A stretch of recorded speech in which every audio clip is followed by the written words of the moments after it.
I'm Billy S, welcome back to the channel. Happy Elden Ring Night Rain release day! With FromSoft's multiplayer foray finally unleashed upon the unsuspecting public, I'm sure we're all sitting down to jump into Limgrave. In fact, if you're watching this video as it's first uploaded, I'm actually live on my Twitch channel right now. Check the link on screen, it's in the description as well. Come say hi, we'd love to have you. But for those of us staying behind, I want to talk about Elden Ring's bosses once again, as I reveal which bosses out of the hundreds in the game are my official least favorite. Last year, I ranked all the bosses in a video series based on their regions, but now I just want to rank the worst of the worst altogether. So, the top 10 worst fights in Elden Ring. Let's see how many of them I run into again in Night Rain. Let me know your least favorite fights in the comments below. At number 10, we have the ulcerated tree spirit found in the Giant's Mountaintop Catacombs.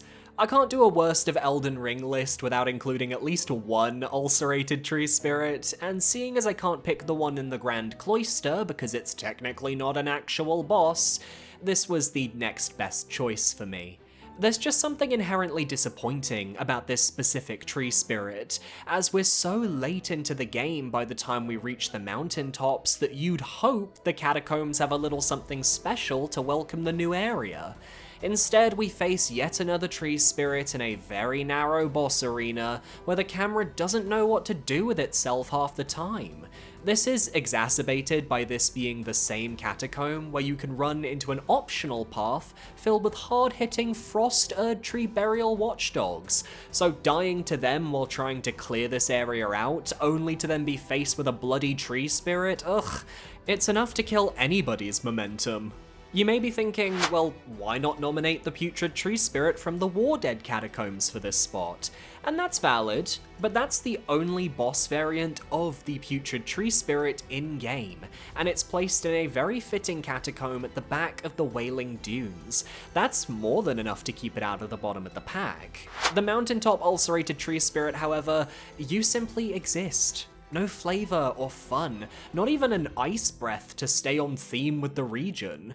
Most of the other bosses on today's list actively enrage me, but this is the only boss that simply disappoints me. He represents all of the repeat bosses that failed to make an impact on their 60th attempt, and he should wear that badge of dishonor for the rest of his days.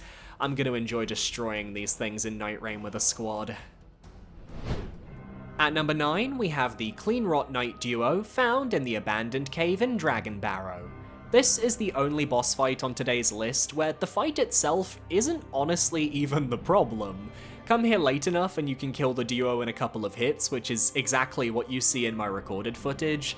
You can come here earlier in the game for a tougher experience, which many players will do because of the golden scarab talisman that the bosses drop, which boosts rune acquisition by 20%, and fighting them early on is a challenge. They have the grab attacks that immediately proc Scarlet Rot, and their movesets are strong both at range and at melee. The problem with this fight, though, is the dungeon preceding it. The abandoned cave is filled to the brim with rot pools, massive churning puddles of the stuff that bubbles over and almost guarantees you'll be scarlet rotted during your adventure. Unless you have Flame Cleanse Me to remove the status effect, you'll have to rely on boluses to survive. Only the Scarlet Rot boluses are finite, cannot be purchased in bulk, and require very rare materials to craft. Getting through a dungeon this painful, likely losing a ton of health to Scarlet Rot damage and the regular enemies found throughout, can leave you on death's door by the time you emerge into the boss arena. And when you face some of Melania's tougher lackeys after all that hell, with the knowledge that one death will send you right back to the start of the cave, I just can't stand the thought.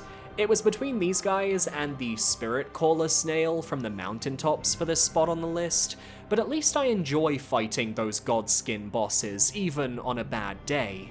I don't enjoy fighting the Cleanrot duo, even on a good day. At number 8, we have Rakshasa, found in the Eastern Mausoleum in Shadow of the Erdtree. For those not in the know, there are 4 mausoleums you can find in Shadow of the Erdtree, each containing an invader-style boss fight against a tough opponent. The Black Jail Knight is iconic, and his moveset involving his crossbow is supremely entertaining. The Red Bear is a furry, and you've seen this channel's profile picture, I can't slander him.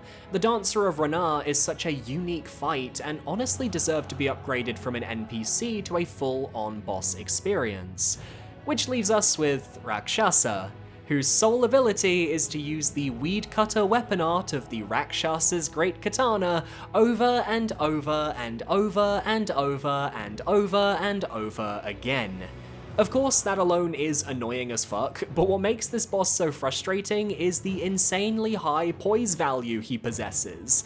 It'll take a while, if at all, to stagger the boss, and that's assuming you can get any attacks in, as his hyper armor on almost every single move will ensure you're always trading damage. Apparently he even has hyper armor while drinking his healing flasks, are you fucking kidding me? Of course he is parryable, but for people not running shield builds that means nothing, and for people who are running shield builds, you still have to figure out the timing, which can be brutal when the boss kills you in 2 to 3 hits. It reminds me of my Half-Light experience in my Dark Souls 3 Soul Level 1 run, and how you can just counter all of your attacks and you have to sit there and take it because you don't have another option. Then, seeing my partner also struggle with this fight in his playthrough despite having the big shield, big bonk strategy, showed me that Rakshasa is just a poorly made encounter. Not my least favourite from the DLC, mind you. We've got a special winged friend coming in a few entries.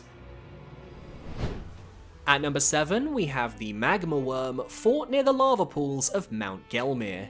Funnily enough, I quite enjoy a Magma Worm fight, and I firmly feel that the Makar battle in the Ruined Precipice is actually really fun. Hell, even though he's a reskin and I wish he had more mechanics to make him unique, Theodorix in the Snowfield is also a decent time. But what was put in the waters of the Mount Gelmir Magma Worm to make it feel so ass as a fight? Well, to put it simply, this is the worst arena to fight this boss in, and is likely one of the worst arenas in Elden Ring. The Magma Worm always begins the fight by charging at the player, leaving a giant lava stream in its wake, which is fine normally, but not when half the arena is already a giant lava pool, diminishing the space you can play by more than half. Combined with a rather high damage output for this point in the game, and you've got a battle that can end extremely quickly from being 2-shot or even 1-shot. I've played Elden Ring multiple times in the past few years and watched others play the game as well, and this Magma Worm trips everyone up. I love when it just charges off into the lava, making me unable to counterattack or get any damage in. I love that there's an encounter with Alexander nearby that is put at risk because this boss exists, and if you can't tell, I'm being sarcastic. With every other Magma Worm fight, you at least have the ability to fight back after every attack. Here, because of the awful arena, you're just caught between a rock and a lava-filled place, and it only leads to frustration. One of the worst field bosses in the game. At number 6, we have the Cemetery Shade found in Liurnia's Black Knife Catacombs. The final boss of the dungeon, I'm already not the biggest fan of the Cemetery Shades in general. They hit extremely hard with their combos, and shield bearers can't just block their attacks due to very aggressive bleed buildup on their swipes.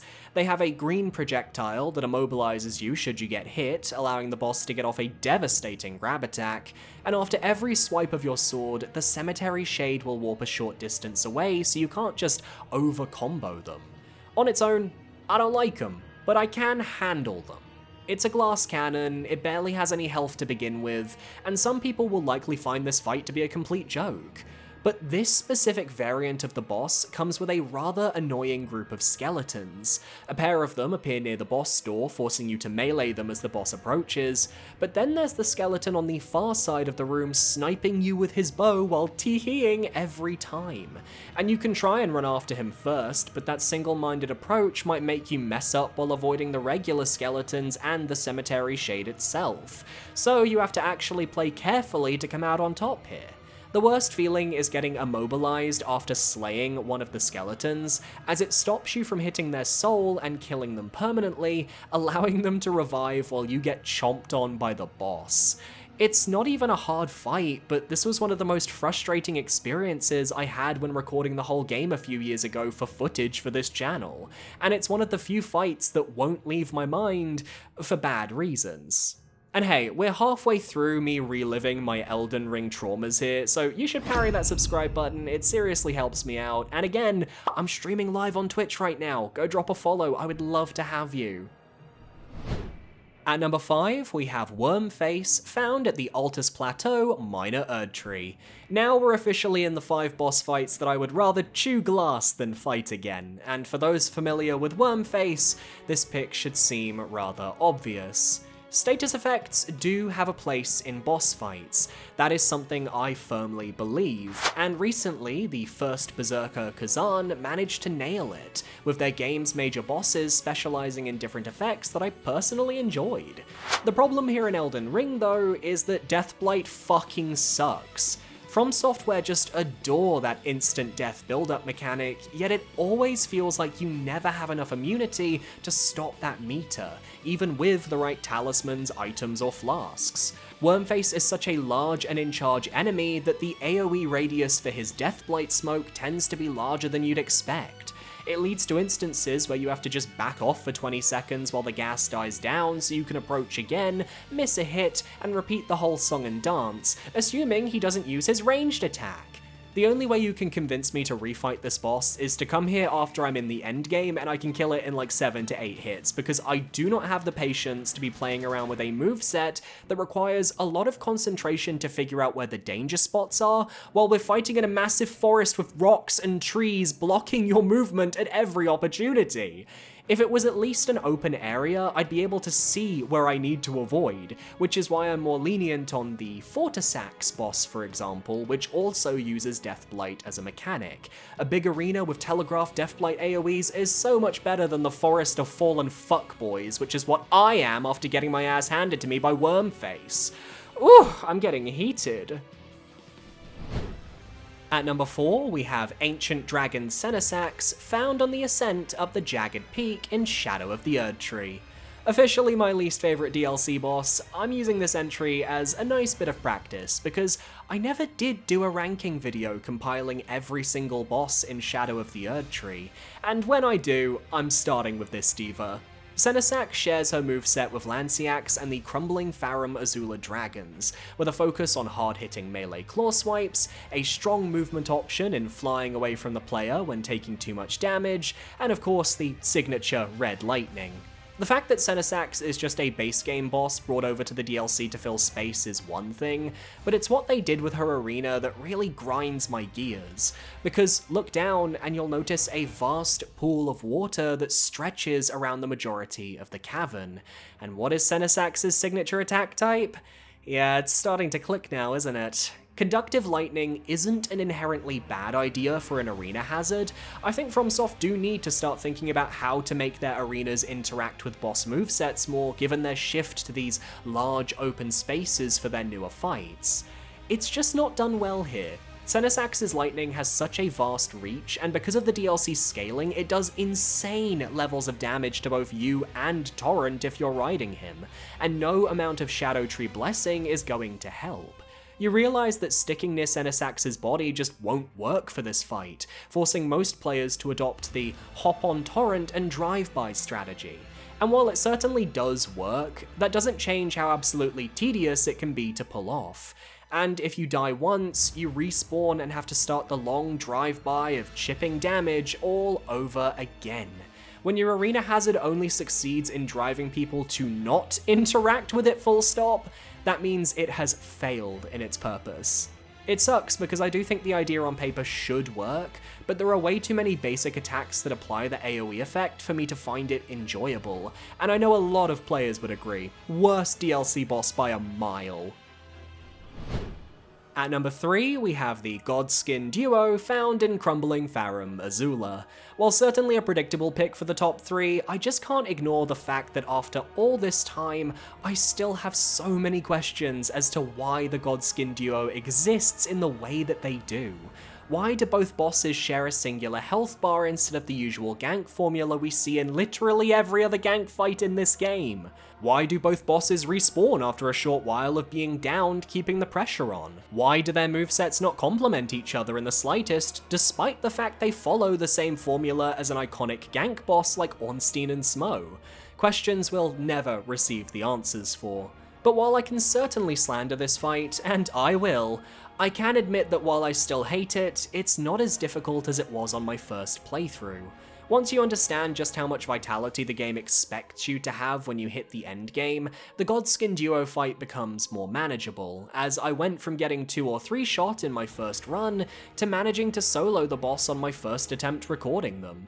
However, this is arguably a flaw nevertheless, because all bosses should at least be manageable on a first playthrough, and these guys are clearly not for a vast majority of players. But you can sleep them with the sleep pots! So, you can sleep a lot of bosses in this game. Niche strategies are fun, and they do go a long way towards making some of these experiences manageable, but if my ability to do well against this duo is tied to a mechanic that the game barely acknowledges in the base game, do you think most people are gonna try it? Not to mention, the Godskin duo comes so soon after the Spirit Caller Snail in the mountaintops that also has you fighting an Apostle and a Noble one after the other. So for players who did a lot of exploring, these guys just feel even more redundant. Farum Azula didn't need a mid-stage boss fight, it should have just been Malekith. But had the Godskin duo been designed better, perhaps with special combo moves that can only be used by both of them fighting at the same time, maybe we'd have had a better battle? Still not the worst gank fight in the game though, we're gonna get to them right now. At number 2, we have the Valiant Gargoyles, fought in the Shifra Aqueduct. Blocking one of the paths to the Deeproot Depths, this is the Elden Ring Gargoyle duo fight that the series is known for, except this time it's just done really badly. The first Gargoyle has the Sword and Axe moveset with a lot of heavy telegraphed attacks you have to avoid, while the second Gargoyle has a Twin Blade moveset that is a little more flashy and dramatic, but still just as manageable. The problems with this fight though come from 2 factors. 1, the boss's ability to spit poison, and 2, the aggressiveness of both gargoyles. For the first point, the gargoyles have the ability to spit waves of green poison along the ground that, if you stay in, will tick up your poison meter and stagger you into damage.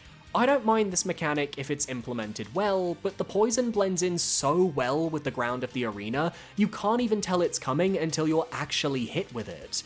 Not to mention, sometimes the poison will just come from behind you because of the other gargoyle, and you have no way to mitigate it. I always compare this to the Demon Prince fight in Dark Souls 3, where the 2 demons have this very purple poison they fight with. They shoot a trail marking where their attack will go, then follow that up with the actual poison attack. I wish the Valiant Gargoyles did that as well, it would make the fight 10 times better. And for the second point, the aggressiveness of these enemies just isn't correctly balanced. I think having a system like Devil May Cry may work better here. In that game, if an enemy is off-screen, it will become less aggressive, allowing you to focus on the enemy in front of you. I think gank fights in FromSoft should work in a similar fashion, where as you're focusing on one boss, the other should still attack, but have less aggression to allow you a chance to actually breathe. Because these two are both aggressive and hard-hitting bosses that attack at the same time. It's hard to find proper openings to get the fight going in your favor, and It's why there's a reason in randomizer races I've seen big YouTubers and Twitch streamers groan when these two get cycled into the rotation. Nobody wants to see them. And that is the biggest death knell you could possibly ask for. But for me, there's one minor field boss in Elden Ring that takes the cake for being even worse. Can you guess who it is?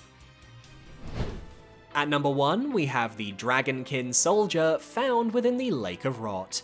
While exploring the putrid mass of Scarlet Rot, you'll eventually see a large Dragonkin Soldier resting at its center. Nearby, you can find a pressure plate which raises a series of platforms around the boss so you can actually fight it, and they even give you a stake of Marika, how nice! But no, this is not nice. The Dragonkin Soldier on its own is a fun field boss. I like their attack patterns, I like their designs, I think they can be very entertaining. What I don't like is putting one in this god-awful arena design that practically guarantees you will be scarlet rotted multiple times during the fight, and if you do, you'll likely end up dying before you can beat the boss. The Dragonkin soldier hits pretty hard, and even with talismans that help defend against the rot, I still found myself on troubled ground the entire time. These platforms are just too small to handle the Dragonkin's vast sweeps, which led to me taking a lot of damage and just failing to catch my footing. I was changing up my talismans constantly, and in the end when I managed to win, it didn't feel good. I never felt like I overcame anything, I just felt like I lucked out and didn't get scarlet rotted for once. The boss also gives a weapon designed to damage dragons, but which only deals slash damage, the type that most dragons are resistant to, which is just the cherry on top of an awfully designed encounter. I never want to trudge through the Lake of Rot again, and especially not for this Dragonkin. It's just not worth taking a half hour out of my day to deal with. I'd rather wait until the end game when I'm overpowered and kill him then. Everybody, save yourselves the trouble. At least the Valiant Gargoyles and the Godskin duo give you access to either an important optional area, or let you continue the game. Dragonkin Soldier is just this annoying detour with a shitty item as a reward, and I'm more offended by it giving me said shitty weapon and wasting my time. The worst boss for me in Elden Ring by far. And that's my list. Which Elden Ring boss is your least favourite? Let me know down below. I'm sure we all have a different opinion. And remember, once again, I am streaming on Twitch right now, Elden Ring Night Rain, go and take a look. But if you are watching this way after launch, then be sure to parry that subscribe button to stay up to date on all my future videos, and consider following me on my social medias. Got my Blue Sky link there, got my Twitch link there. Want to give a shout out to my YouTube channel members as well. You guys are amazing. Thank you so much for supporting the channel. It's $4.99. It gets you early access to certain videos, shout out in the description at the end of videos as well, and there are certain special Let's Plays only for my members, so it is worth doing. So thanks for watching, guys. I'll see you next time. Adios.